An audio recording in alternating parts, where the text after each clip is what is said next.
Yeah, you put ALBIAT. Yeah, it's E. That's what threw me off. Oh. All right, stop.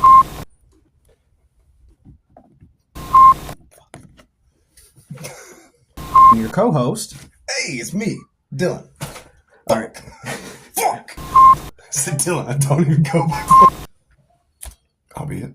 67 features 2 retro Superman stories. What the fuck did you write there?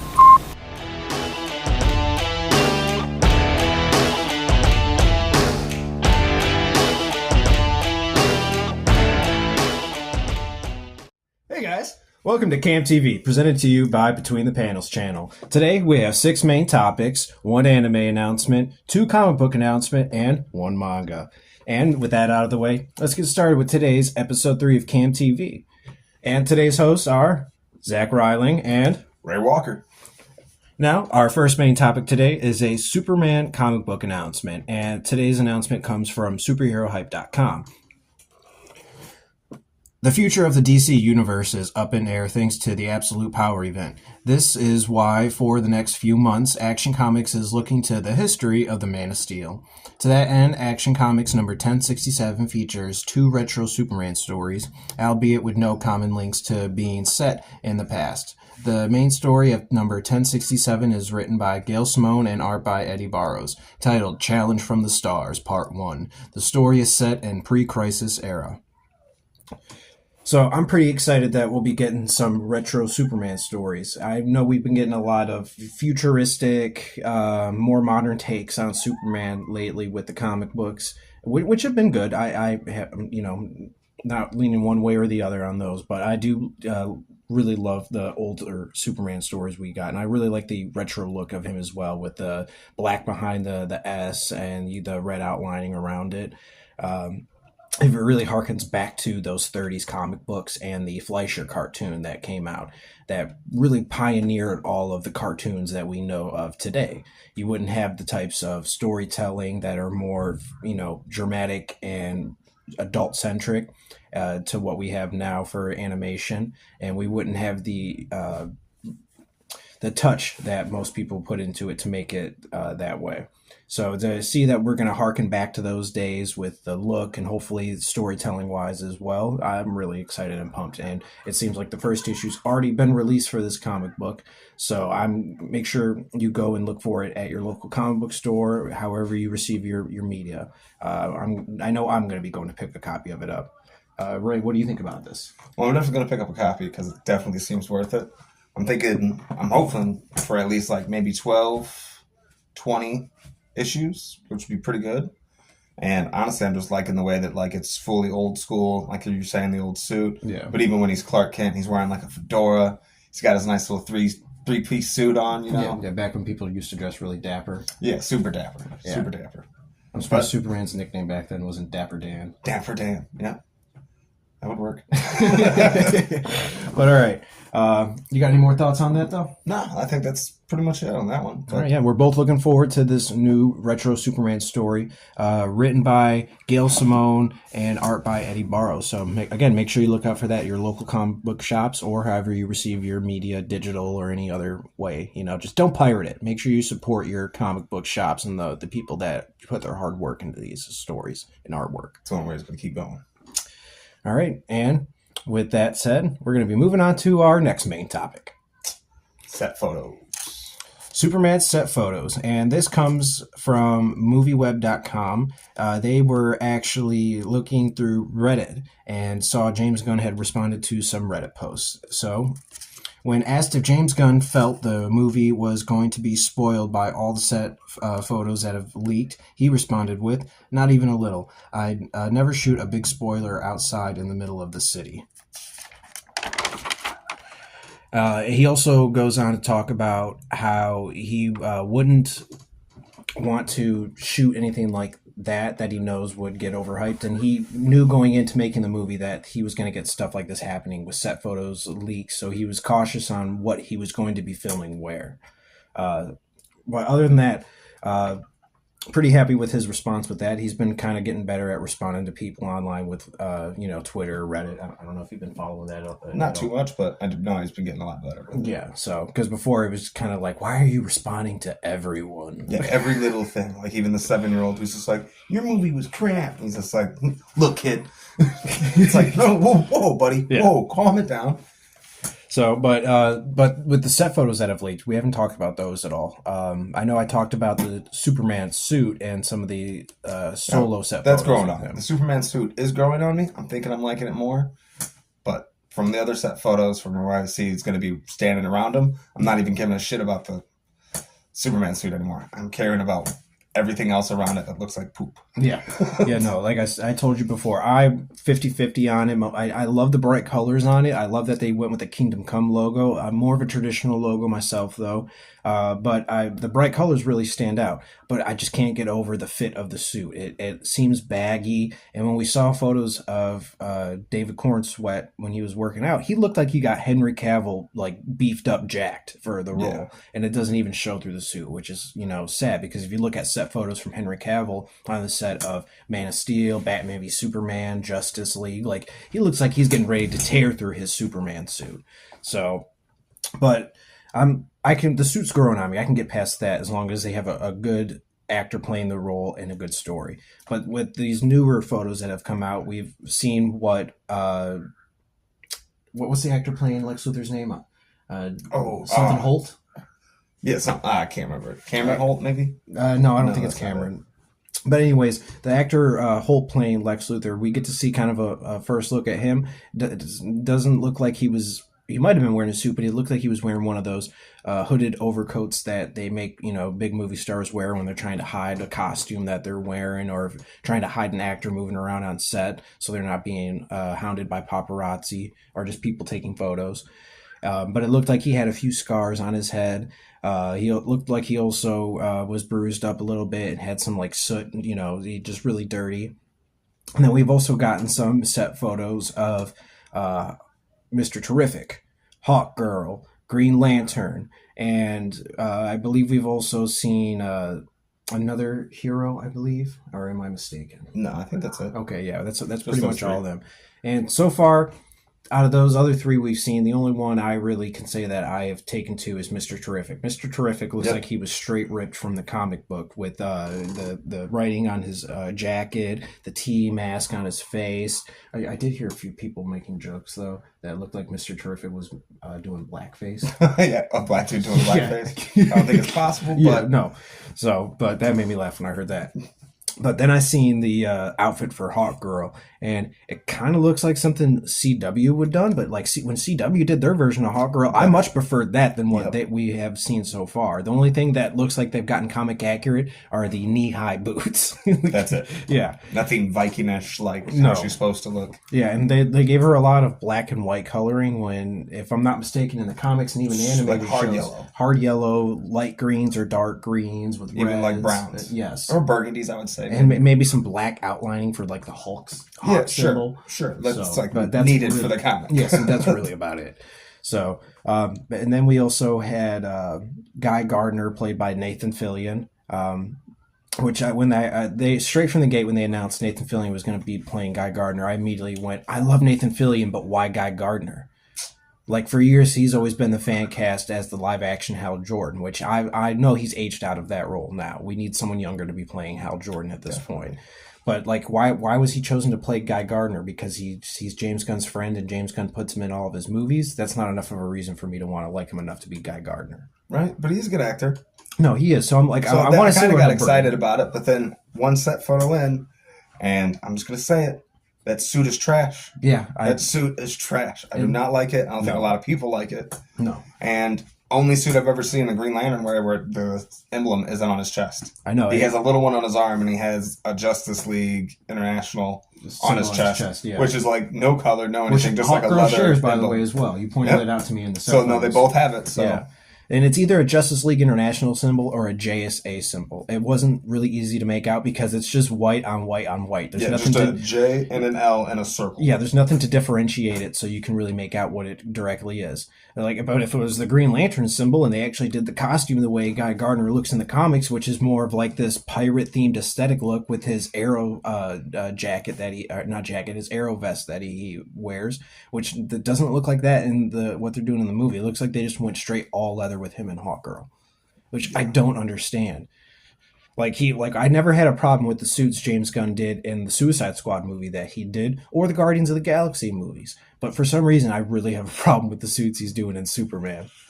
I don't know. I feel like he's like, oh, like he tried a few things out, and we're all like, yeah, dude, it was really good. And he's like, oh, you like that? Let me try some more. And we're like, you could have stopped at the good stuff. Yeah. You could have stopped right there, and we would have been happy. And I was just like, Banksying these suits, and I'm like, can you just go off of like the written, please? Well, I had this thought yesterday in my head that is this what we get with James Gunn when he doesn't have Kevin Feige to tell him no? Yep, pretty much. He goes, I'm going to make this fully my way. You see, that could and it's going to be the best. And I'm like, but he has a co-CEO with him and president that runs DC Studios with him, Peter Safran, Peter Safran is a good producer. He's worked on tons of different projects with tons of different writers and directors. He's most famous for bringing the horror franchise that James Wan made with Annabelle. The Annabelles and those movies, the doll movies. But I'm surprised even we're getting like this, what feels like a lack of effort in the creativity in the suits. Like, I know the suits seem like they're spandex in the comics.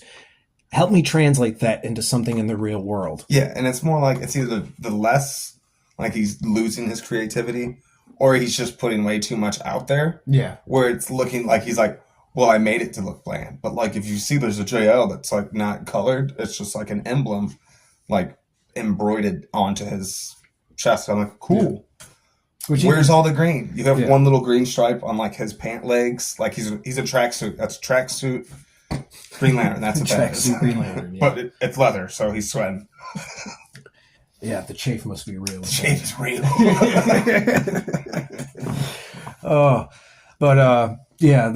The other set photos that have come out since then is David Corn Sweat doing some stunts as Superman. He is holding something in his hands like this, and I'll pop up some photos of everything we've been talking about just so you guys know. But yeah, it looks like he's holding something up like this. I'm sure with some CGI. We'll see what it is in the movie. Must be a car. Yeah. And then there was also some set photos of him looking like he was taking off to fly, and a lot of people were making fun of those, saying it looked like he was shitting his pants. Safe. So, because he does the whole Superman like kneel thing, like the kneel, like Henry Cavill does, but he literally just puts so much emphasis on like it looks like he's gonna just take a huge dump in his pants, powering up that Schaefer. So, or he was just really in pain. He's getting up there. It was one or the other. He's getting up there in age. Nathan Fillion was like, so I'm gonna have to get up from this position. But I already went over the set photos from Cleveland that they were released before these ones, which were the Daily Planet globe. You see some of the Daily Planet lower building, and then the rubble that surrounded it because they're shooting some action sequences there. And then we also got a look at someone wearing the Ultraman U on his chest, but he doesn't look like Ultraman. He's wearing this doomsday-looking black suit. You see that too? Yeah, I saw that stuff photo. It was like... supposedly that's where I feel like the creativity went too far. Yeah. And supposedly that's not Ultraman, even though that's what most people know that from. It's supposed to be a character from that animated series he's going to be opening up the DCU with that no one's heard of, and neither have I. And I can't remember the name off the top of my head because I've never read a single. I can't remember either. You were just telling me about it the other day. Though. Yeah. Damn. So, but yeah, I used to have faith in James Gunn for making this. But at the end of the day, I also have to be realistic with I'm not happy with some of the stuff we're seeing so far. And to the people that are out there saying, come on, you gotta wait. This is just a photo someone took off their phone or a camera from far away. You gotta wait to see what it looks like after post, and they've put some CGI in it. I don't care that they have to put CGI in these suits to make them look better. They should look good from the start. They should be camera ready, and that should be it from the start.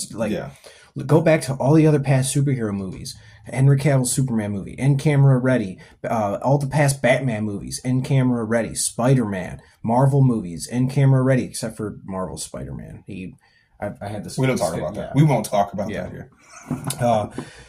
But yeah, so I give no credence to people saying wait until after post is done on it. Like, I don't need to wait until after post. I want something that looks like you could go to a theater and do a theater production and see that, even though most theater productions aren't relatively good with superhero stuff. Not the best.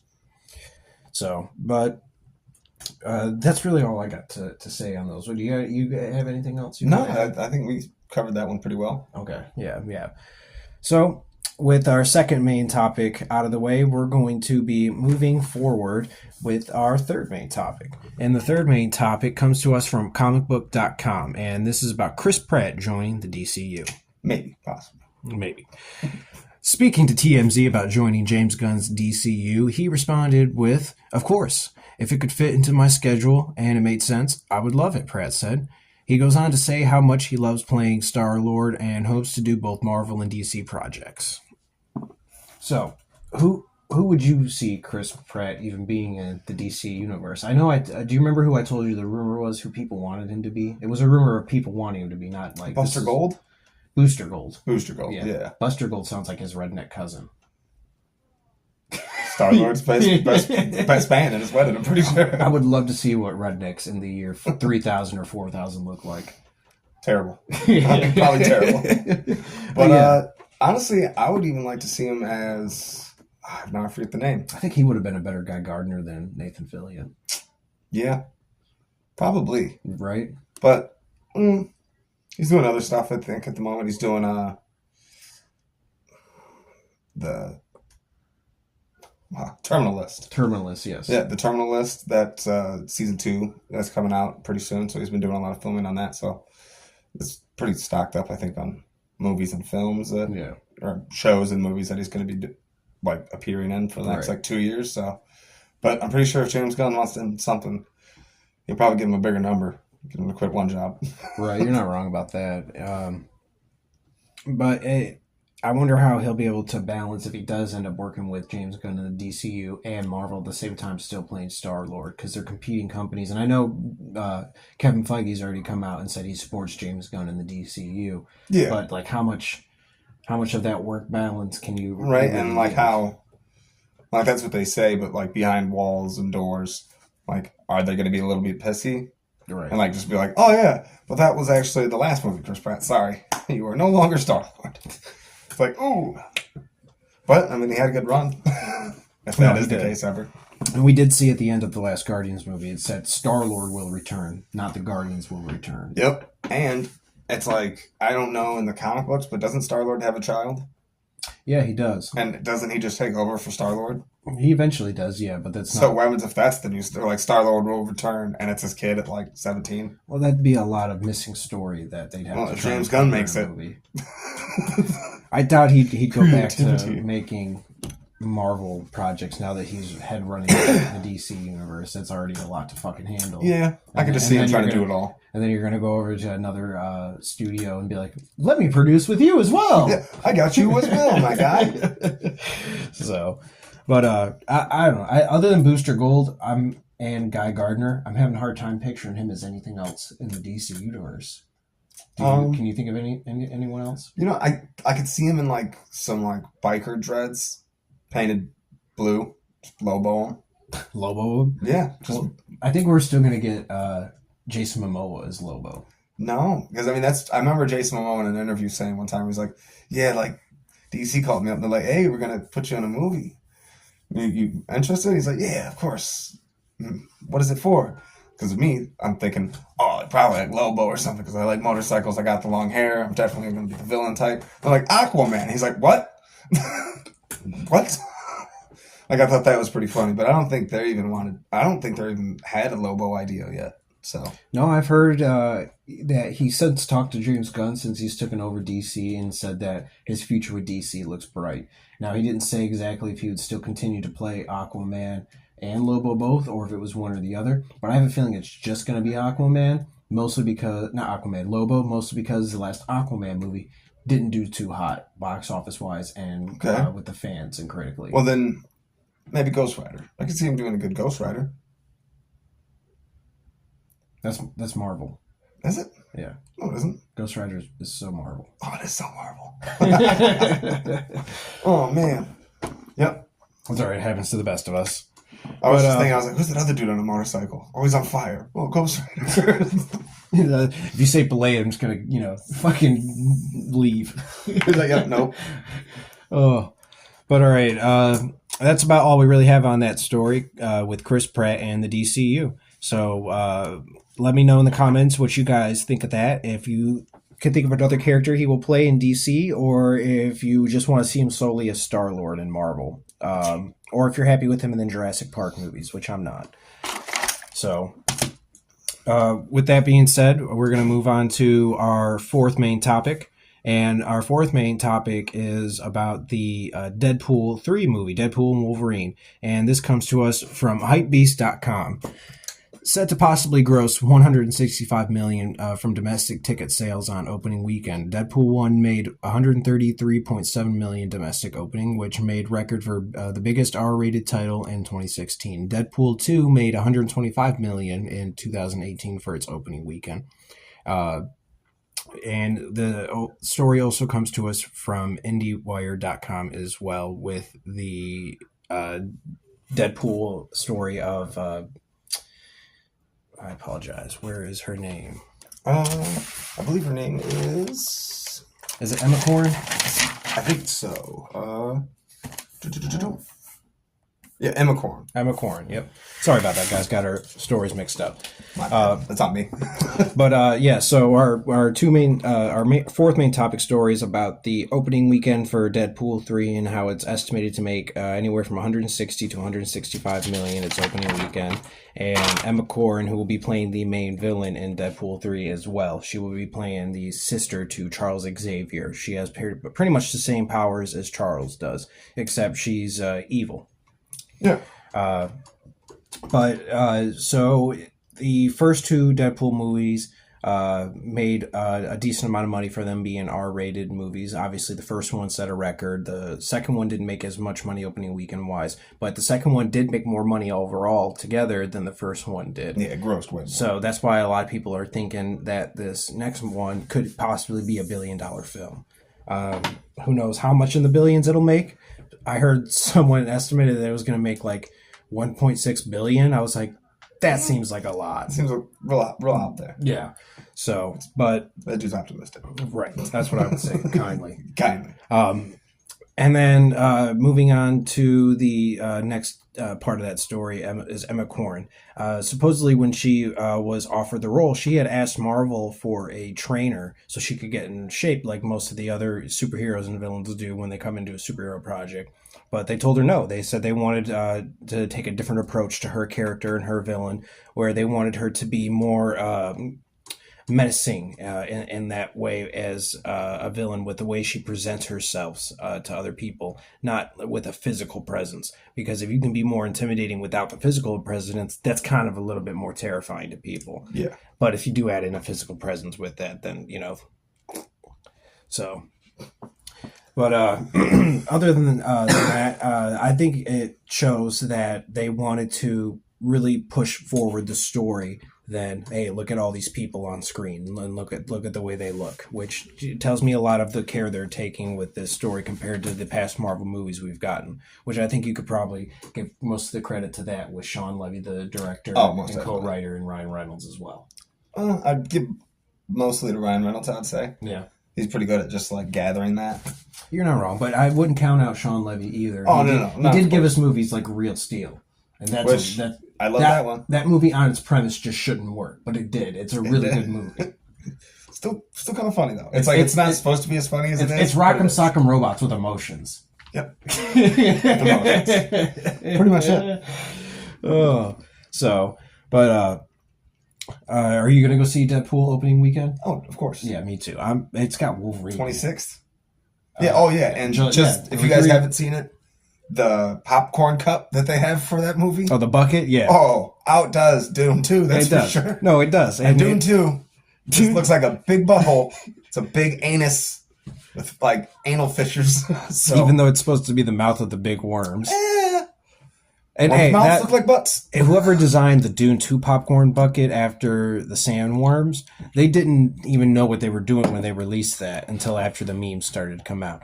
Deadpool and Wolverine knew what they were doing when they designed this popcorn bucket of Wolverine's head, with all the, especially with that seductive promo they made with Deadpool's hand caressing it and just, Yeah, I feel like Ryan Reynolds had a butter part pouring of that. down on it like it was raining fucking men. Yeah.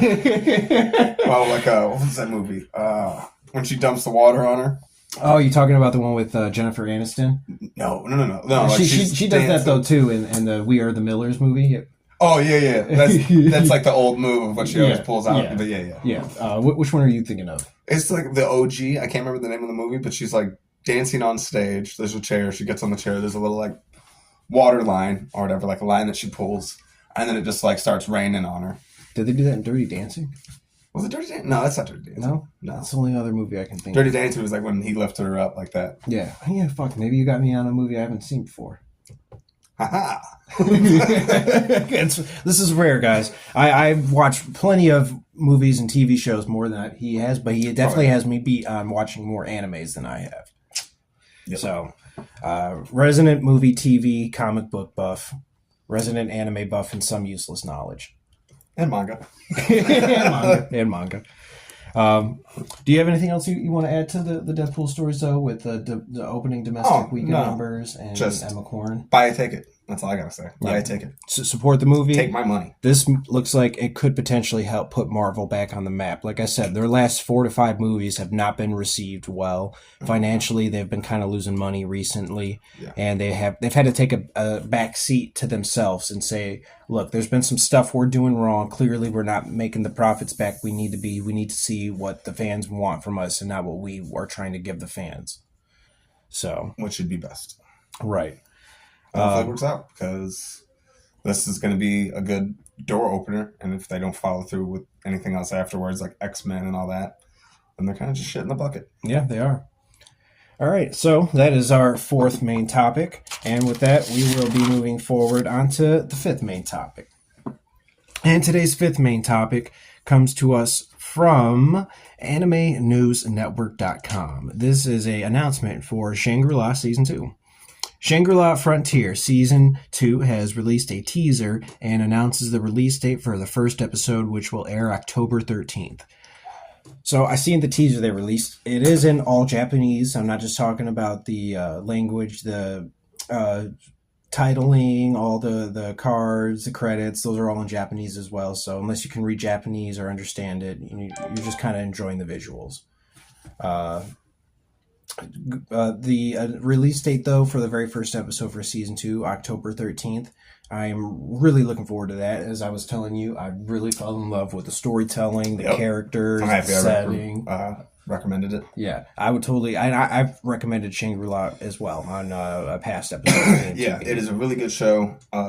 If anyone has watched it, you'd understand that like it's almost in like all the newer animes I'd feel like coming out nowadays are mostly about like video games. You're stuck in a life, you die and you get put into a world of like fantasy or mystic stuff, and then you get an ability that gives you like the power of a player in a video game.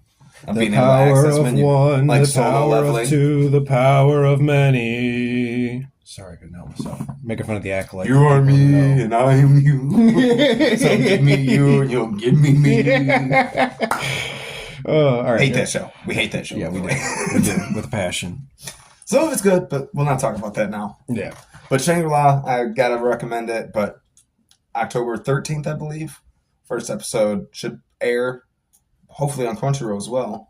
And hopefully they keep up on the dubs, and hopefully throughout that time before October 13th, might get more little teasers and maybe some even English titles for some calling cards for it. Yeah.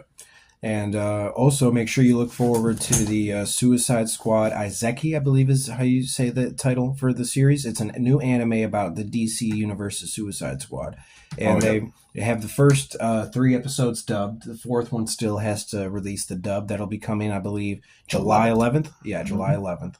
And We really enjoyed that one as well. Yeah. So we'll look to our CA Dynamics video that will be coming out on that, the episode 1. We will be reviewing that in depth. We just wanted to announce that it is aired. You can watch it on both Hulu and Max. Those are the streaming services it's available on. So just look out for that. And then look out for the Shangri-La Frontier Season 2 teaser. And make sure you look forward to it releasing Season 2, October 13th. Got anything else? No, that'd be it. All right, that's all we got for the 5th main topic. Moving forward with that, we have our 6th main topic. And our 6th main topic comes to us from ScreenRant.com. Kakashi and Guy Naruto spin-off manga has been announced. We don't have a release date for when the first issue will be coming, but this comes to us off the heels of another Naruto spin-off manga that has been currently running. There are a few issues in. I haven't read it myself, so I don't know what the title or the main character of it is, but Kakashi and Guy are in that as well, trying to help out this individual. Now, this spin-off manga, I don't know if it's going to be a prequel with Kakashi and Guy when they're kids or teenagers, or if this might take place sometime after maybe Kakashi, after he's done being the Hokage and he passes it on to Naruto, so we focus on some smaller stories with Guy and Kakashi. Those are the only two things I can really think of. Maybe given some more time to think about it, maybe there's some other stuff I can come up with off the top of my head. Yeah, honestly, I think I'd really like to see it maybe even like put right in the time between Boruto and Naruto, like right where like that 7 years or 8 years where Boruto's been born and he's growing up and stuff, and like that would be interesting as well. Kakashi, because I remember in Boruto, I think they said something about like how Kakashi stepped back really like he took a real big step back right when Boruto was born, because he was babysitting him. Yeah. But then I could see him also hanging out with Guy, getting into some trouble. His old high school buddy, basically, in that sense. Yeah, even just seeing Kakashi as the Hokage when he took over, that would be kind of cool. And just having Guy as his like second hand, always helping him. Yeah. Because if I'm not mistaken, Kakashi was the Hokage right before Naruto took over. So that means he would have oversaw all those technological I don't think for long, advancements. was it? I don't know how long he was. I think he was like the one that like who ran for the shortest. Like he was Hokage for like minimum like a few years, I think. That could have been. But I'm not really too good on that time. Right. We'd have to look into that. Let us know in the comments if you guys know how long Kakashi was Hokage for, and if you guys are interested in whichever timeline they choose to make this spin-off series with Kakashi and Guy. We're both huge fans of Naruto, especially Kakashi and Guy. Kakashi is like the James fucking Dean of the Naruto universe, and Guy is pretty much what would you equate Guy to in the Naruto universe? Will Ferrell. He's the Will Ferrell. He's definitely the Will Ferrell. No, wait. I lied. No, he's the John Cena. He's the new John Cena. I was going to go because he's John funny, Belushi. but he'll also beat the shit out of you. See, that's why I was going to go John Belushi. Okay, I'll go John Belushi. Or even The Rock. He's The Rock. And he trains The Rock. Yeah. With the power of youth. But that's really all the information we have on that. The more information that comes out, we will report on it and give you guys our opinions on it. We will always give you our honest opinions on any new stories that come out. That's all I've done so far since I've started this channel, and that's all I will continue to do. Yep. Don't know about him, though. All right. With our 5th main topic out of the way, we are moving on to our 6th and final main topic of the show.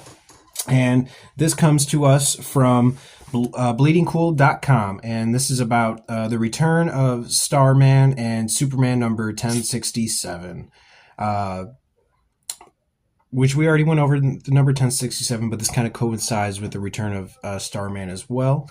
DC is to bring back Starman in his own Black Label series. They announced that shortly after the Superman Retro series had released its first title. And to those who don't know what a Black Label series is, it's pretty much their best of the best comic series that takes place in an else world. And sometimes they could even just be doing like a one-off shoot story. like a mini series to maybe like something that was referenced in the main continuity. Only like 7 issues. Yeah. So they haven't announced if it'll be an Elseworld story on the Black Label series, or if it's an offshoot story, or if it's like some type of continuation to bring Starman back permanently, because he is dead in the comic books. Who takes over for him is a girl named Courtney. She becomes Stargirl. She takes it. She inherits his staff, and she winds up getting the powers of Starman. And then she winds up having a sidekick who is an older guy, her stepdad. I can't remember his name off the top of my head. He's played by Owen Wilson's brother. He's Stripe. Well, it's a superhero name, but I can't Oh, remember. I can't remember the character. So, but he's played by Owen Wilson's brother in the TV show Stargirl that aired on Max and CW. Mm-hmm. But yeah, his superhero name is Stripe. He basically gets in this giant mech robot to help her fight. But it's funny though, because when he knew Starman, that was Starman's sidekick, but that was when he was a younger kid. So he didn't be, so like there's a huge age gap between when Courtney takes over and when Starman dies. So I think about 16 years. Yeah, give or take. 16, 17. Yeah. And at least they made it so that that's her stepdad in the story, and they didn't try going with anything like weirder than that. Weird, yeah. Yeah. Because like I'm sure you could look up some weird fan fiction about, It's his cousin brother. Yeah. Cousin brother. Oh. I'm a huge Starman fan. I'm a huge fan of the Justice Society. They predate the Justice League. So if anyone hasn't ever read any of the original Justice Society books, you need to get on that. Those are well-written stories. The Justice Society was the answer to the Avengers when the Avengers came together. So that's that whole battle between Marvel and DC from back in the day, which I wish we'd get that rivalry back. I know, that's what I was saying. We would get so many brand new good characters from them if they just kept that rivalry going. And like it just induces more creativity to make more, to outdo that one guy. It's just like competition always breeds assholes. Yeah. But also really good results for most of the time. And that's how we get Deadpool, because DC came up with Deathstroke and Marvel was like, we could totally make fun of this character. And then guess what? Now they have almost $1 billion franchise in Deadpool, which was a parody of Deathstroke. Yep. All to make fun of someone else's stuff. And hey, we're on number 3 for Deadpool on his movies list. Deathstroke so far has only made a cameo appearance in the credits. Yep. Yep. I mean, he's got his own anime movie. That's like the farthest he's gotten. But that's animation. It's not live action. Most people would prefer to watch a live action movie over the animation. Not me. No, we both love our animation. I'm talking about general audiences. Yeah, general audience, they'd probably want live action. Just like how when Titans came out, I was just like, ooh, I love me some Teen Titans, but watching Robin just drag a dude's face against a broken car window, whew. That was rough, but that was badass. It was bad. Like, that's what I'm saying. Like, live action. Yeah. That's dope. But do you remember what the last animated movie DC did in the movie theaters was? I do. I just want to see if you remember. No. Wait. No, I don't know. Batman Mask of the Phantasm. That was like 96, 97. Where DC released, like, in movie theaters? Yeah. It was originally supposed to be a made-for-TV movie and VHS release. But the head of the studio at the time was like, this is really good. Why aren't we putting this in theaters? Wasn't that Japanese one in theaters? The Batman just recently? No. That was another made-for-TV movie. No, it was in theaters, wasn't it? No. You sure? Yeah. But are you talking about Gotham Knights? No. The anime one we saw?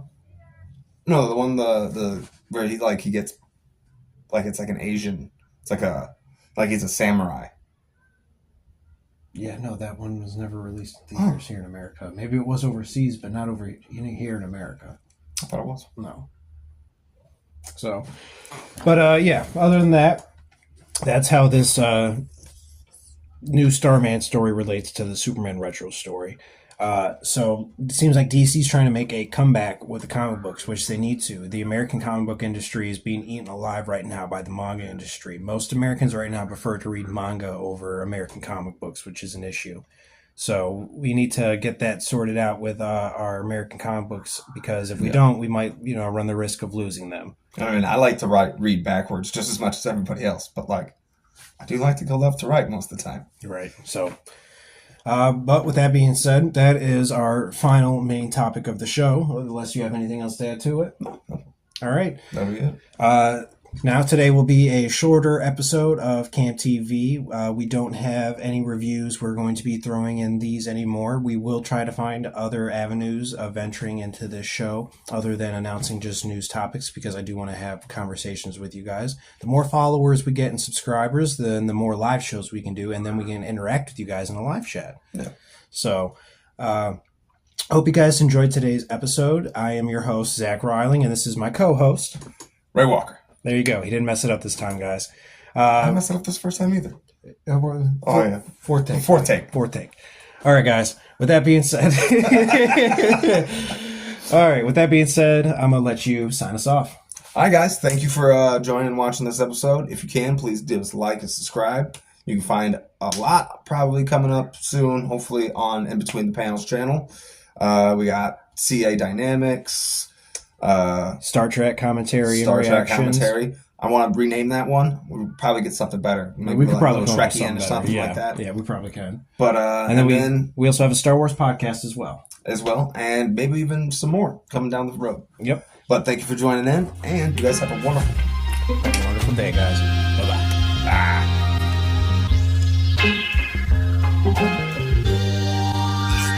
I'm out of this world, on top will be an understatement. Overall, we topple mountains, blowing down your Appalachians. Capsule in my Easter basket, keep us inside of your prayers. Partaking the devil's neck, delivers and needed repairs. More stubborn than most, couple of folks follow the oaths, poking holes in your boats, leave you in comatose. That's all she wrote, no, that's an overdose.